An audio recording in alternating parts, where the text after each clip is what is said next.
ક્લાસમાં તમારા class teacher કોઈ બેન હોય, તમારા ક્લાસ ટીચર કોઈ બેન હોય અને એ હાજરી પૂરવા સવારમાં હાજરી પૂરતા હોય, તમે બધા શું કહો?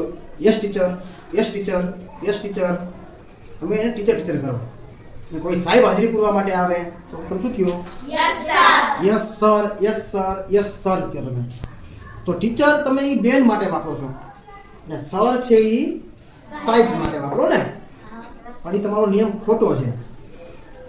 પણ ટીચર શબ્દ જે રહ્યો,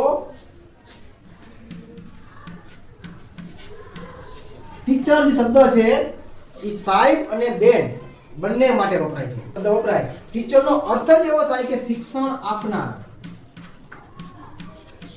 શિક્ષણ આપનાર.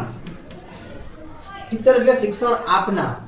મગજમાં એવું છે કે ટીચર એટલે બેન અને સર એટલે સાહેબ. એટલે હવે મગજમાં રાખજો કે ટીચર શબ્દ છે એ શિક્ષણ આપનાર, સાહેબ હોય કે બેન હોય બંનેને ટીચર કહેવાય.